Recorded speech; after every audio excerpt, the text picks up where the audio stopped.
Ireland, land of moody light, where we all wear Aran jumpers in bed, and the sea steams like a busted head gasket.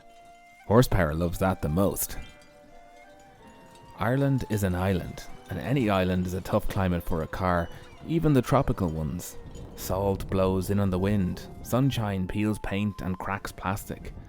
But an island this far north of the North Atlantic can be sunny, cold, salty, and let's hear it for the number one killer of all petrol head parties, rainy. I said rainy. That's better. Okay, you won't believe me, but Ireland, at least the part I'm from, isn't nearly as wet as the folklore would lead you to believe. And looking back, I realise I don't make the most compelling case for that, but let's split the difference and say sometimes Ireland can be a good place to restore a car. Alright, whatever. Look, I've seen way worse environments that you could keep your car in.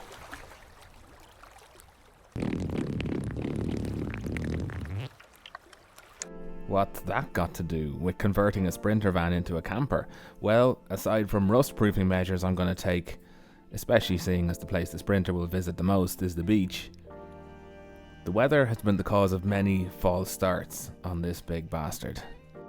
The very first thing I tackled was rust in the windscreen scuttle, and this is one of those "they all do that, sir" problems on a first-gen Mercedes Sprinter. My lovely Disco 2, the greatest evolution of the Range Rover Classic. Rest in pieces, old friend.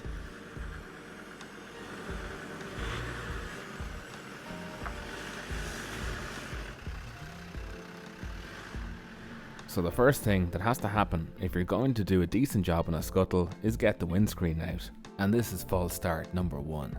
Enter stage left our old pal and consummate pro, Tony from AAA. Look at that boss go. He's a windscreen professional, by the way, and not a stripper. Why would you even suggest that? The bonnet comes off a Sprinter with 4 bolts and a fancy, simple automatic bonnet stay thingy that all cars should have.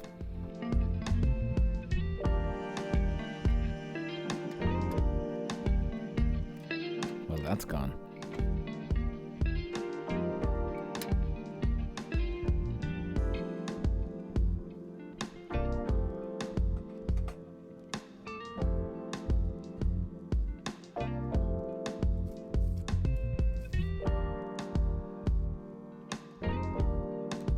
Nothing out of the ordinary about removing the wipers either, your old conventional spline and bolt setup.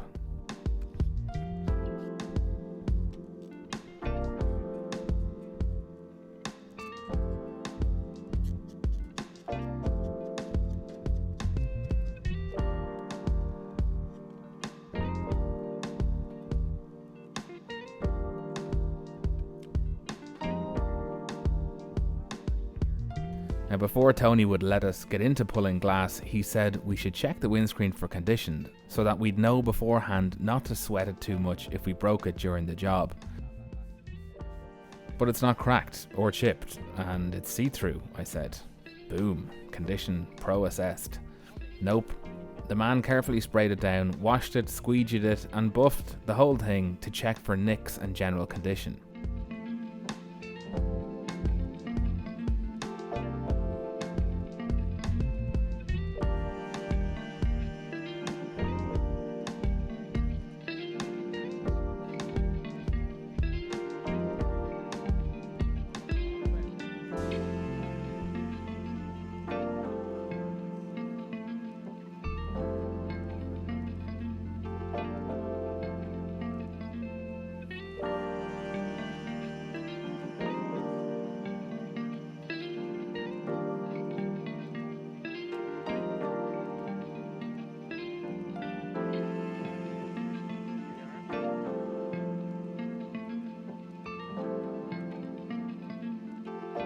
Turned out it was covered in tiny pits and scratches.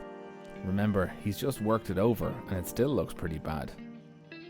Once we had removed the rubber trim, we saw that the screen was also starting to delaminate around the edges too. So while we're in here, a new windscreen is in the pipeline then. I think so.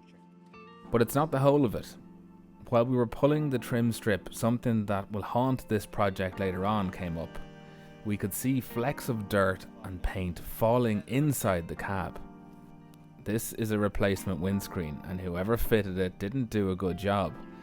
The top of the glass isn't even bonded to the frame of the van at all, and water had been running down the inside of the screen. Okay, listen up, because we're going to do this two ways.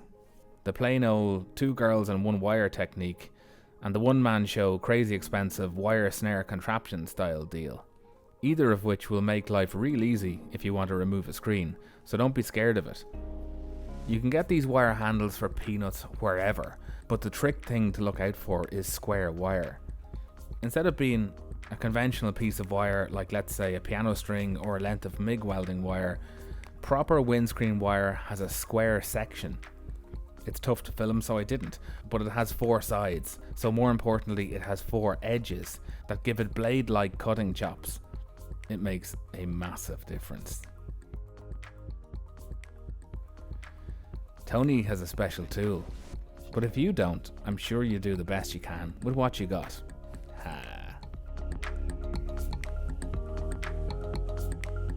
Just get the wire through from inside out and set up the handles by folding the end into the collar of each handle.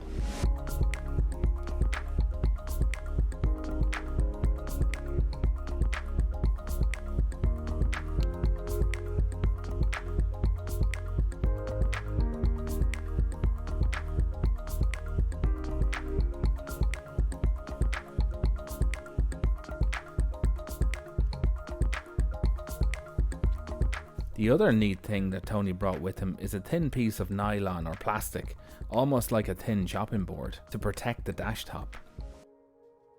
The rest is easy. Each person pulls in turn, maybe 12 inches or 30 centimeters, to get a sawing effect going. The only tricky bit is for the total dude on the outside of the glass to keep the wire from catching the paintwork. To keep the wire from touching the rust work. And that's the manual wire technique. So to the Pro Spec wire snare windscreen cutter outer machine. This thing sucks. Onto the windscreen. And it's really just a means of adding a crank handle to our cutting wire. A leader is fed through the windscreen, this time from outside in, then spooled onto the machine.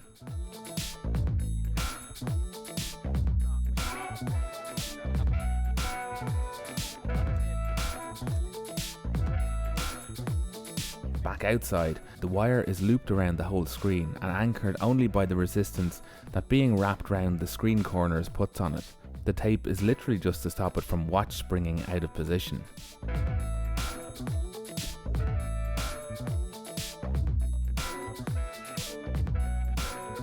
From here, it's just a case of cranking the handle to reel the wire in, slicing through the windscreen bond as it goes.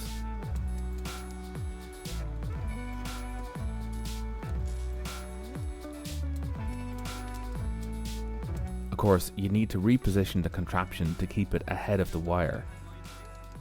It moved easily across the top of the glass there because that bond is already broken, remember.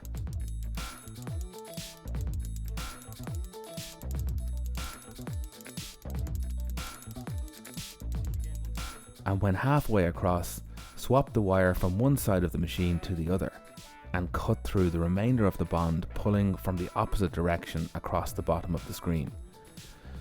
Phew, this is why I don't have a career doing demonstration video voiceovers.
Look at that blade, running through old windscreen adhesive like butter through a hot knife.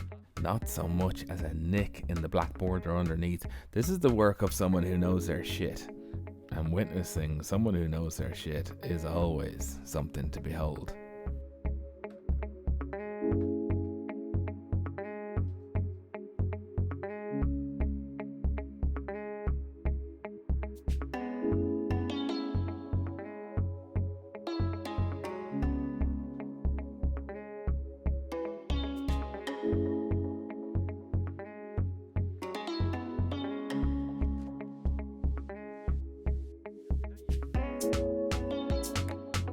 And with that, false start number 1 comes to pass. The glass was gaffer taped back into the bus spring that year. That's 2 years prior to this video. There it sat, undisturbed, until that November. 6 months. But I worked to carve out some time to get the project going for real. Or so I thought.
Find more and more it's something silly that stalls out a project. A part goes missing or something needs to be ordered, and the truth is we're just looking for an excuse not to keep going.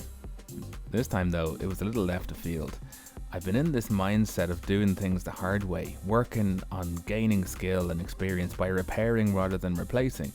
And so I went straight into trying to cut out as many rusty parts of this scuttle panel, welding in fresh new metal bit by bit. It never dawned on me for a second to see if I could get a new replacement panel. I spent 4 days trying to stay stuck in, stabilising rust and pulling out the dash and interior for safekeeping, but it was the first repair on the scuttle itself that got me thinking, this is torture. It's freezing, damp, and the rest of the panel is full of holes. So I buttoned everything back up, and the Sprinter sat neglected for another 5 months, November to April.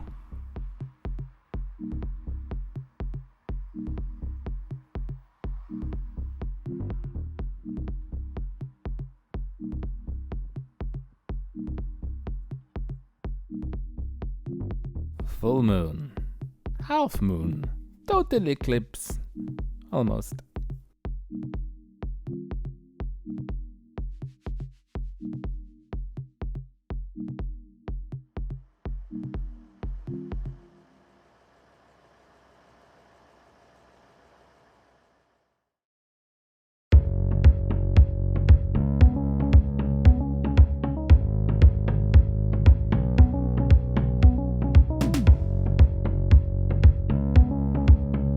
So April came round, and there was a cough and a splutter, a tiny flourish of activity, and some great news. The idea that I had earned the right to use new replacement panels for the first time resulted in a delivery from Easy Parts Online. They're a company who specialise in panels for all sorts of classic vehicles, even commercial. 3 big packages of goodies arrived. Thanks Easy Parts, you legends. And in them, whoops, I may have been cheeky and grabbed a panel or two for the W123. That goes aside for another video. So what did I get? Well, a small repair section for what I think is a dent that's been filled in the near side rear. A replacement lower door skin for the back.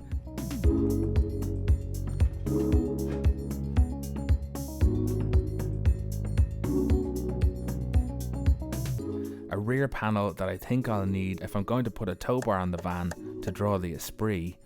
That's another exciting chapter later on. And of course, the scuttle panel. Easy Parts Online stock galvanized panels, and while they're thinner than original, I mean, what pattern panel isn't? I found that they're good quality and easy to use. And this is where false start number 2 stuck its spanner in the soup. Much as I wanted to tuck into the camper conversion, now that I had spanky new panels, I was up to my neck with the Esprit and that intense push to get the chassis in shape. So May and June flitted past in a haze of grinder sparks and smouldering overalls, and for 2 more months the sprinter sat quietly, degrading.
Quirk of the panels from Easy Parts is the company is Continental, and that means if you're buying a handed panel like a scuttle and you drive on the right side of the road, let me rephrase that, you drive on the correct side of the road, you might need to open up some holes for right-hand drive wipers and washers. I made a total mess of no hole to cross-shaped hole for the driver's side washer fitting, but if I pretend it's a good snug fit and don't snap my hand away too hard, you won't notice it. That's gone. Oh no, here it is. Otherwise, the panel didn't need any fettling at all, so it was straight into preparing surfaces and the panel for plug welding and primer. Don't scorch me for using the calipers to measure the distance between plug welds. It's just a rough gauge of what the interval between the original spot welds was. I mean, I'd rather know I have too many than play it by ear and have too few.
There is always plenty of chatter about what paint should be used where, and when it comes to primer, I'm not a journeyman restorer yet, but I'm glad to have enough experience under my belt to be able to say I've brushed on tinned metal primer, sprayed etch primer, sprayed and brushed 2-part epoxy, and even sprayed some high build, although that's mixing product types.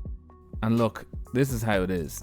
I'm firmly in the epoxy camp. It's just so durable. And from my admittedly recent experience spraying bare metal with primer and then needing to cut back parts of it for further repairs, epoxy is at least as good for adhesion as etch is, if not better. So before you tell me I should have used etch first, no, I shouldn't. I mean, I could have, but with epoxy, it would have been belt and braces.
One of the nice things about epoxy primer is that whether you're going for another coat, straight to colour, or a couple of coats of high build to flat back before colour, you only need to take the sheen off the surface to key it up for the next coat.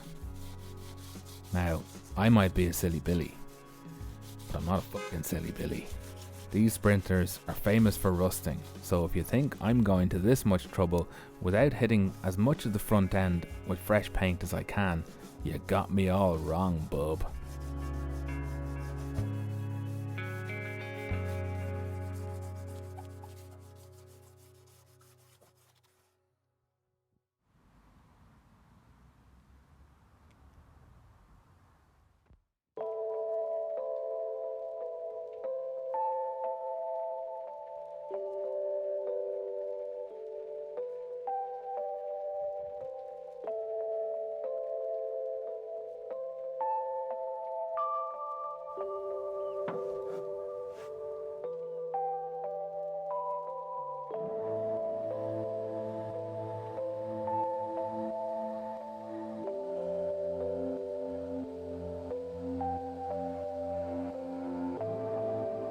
This, by the way, is a hanger for the front bumper. Unless I'm missing something, the bean counters must have decided this was a single-use item. I tried my very best to get it out in one piece, but no cigar.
I don't know what the thinking is here. The front wings on this generation Sprinter are held on with fasteners the whole way round except for 6 spot welds in the leading edges.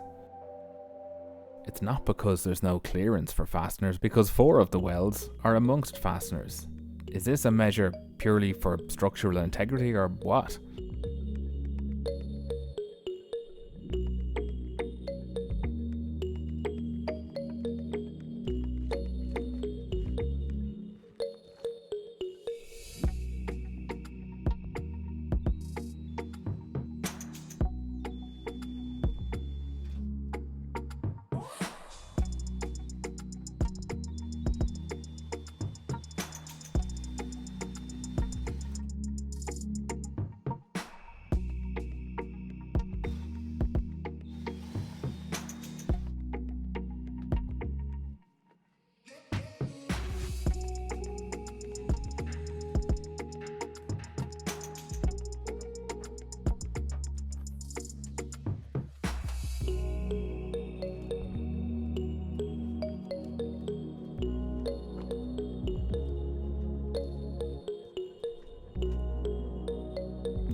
Correct me if I'm wrong, but isn't this raw etch primer? Or maybe e-coat? I mean, whatever it is, it's thin as hell. And credit where credit's due, it's doing well not to be more rusty than this after 19 years. I don't see the point in taking stuff like this back to bare metal, save for obviously cleaning up the rusty parts. If it's lasted this long, to my mind, it's better to leave it there under the new paint than to get rid. And that, my homie, is how an amateur reasons his way out of going the whole royale with cheese on a project. Who's got time for bare metal on an old van? Damn it, I accept the challenge. No, I definitely don't.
So, what do you think? Major win here, or to put it the way I felt it, major flipping relief after a massive amount of work. A straight push of nearly 3 weeks just to get the front end relatively in check. It still took 2 more coats of epoxy primer after this, by the way, and a small section of the cab roof on the passenger side had a reaction, so there'll be some sorting to do there before all is said and done. I welded in the long seam between the cab roof and the van side before I sprayed, then hit it with some seam sealer, which was a bum move. The sealer I used didn't really take the epoxy primer in any kind of way I'm happy with, so there's a little extra work to do, taking 2 steps back to step forward. But it'll go on the long list of yet to tackle jobs on the camper conversion, and we'll get along.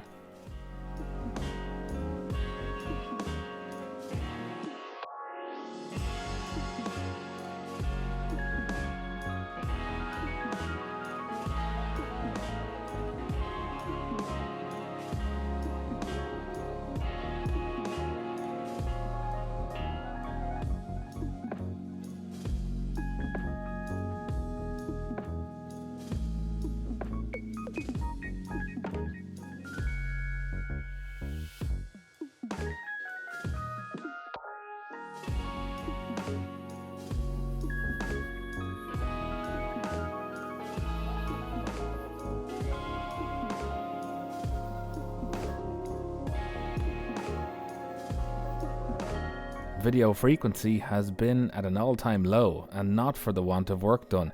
This is the year, me hearty. This year it all happens. There are 2 vehicles I want to drive. One's big and white, and the other is pointy and white. And I'm white. I'll be the only one who is still white when the time comes for a drive. Anyway, thanks go to my new patrons Christian Biggins, Benekas, Floris V, Toby Jackson, Dominic Isherwood, Frank Hopkinson, Gabriel McGarren, Brian McKenna, Frederick Moberg, Valtteri, Sebastian Verhelst, Famas, Matthew Mason, Michael Chen, Sebastian Schaub, and Carl Berg. And thank you all my patrons for the love and support. I have a patron update coming about my impact gun, and another one about a torpedo. Yeah, you heard me right, a torpedo. So that's it. Until I see you, stay stuck in. You know it'll cure what ails you. And good luck.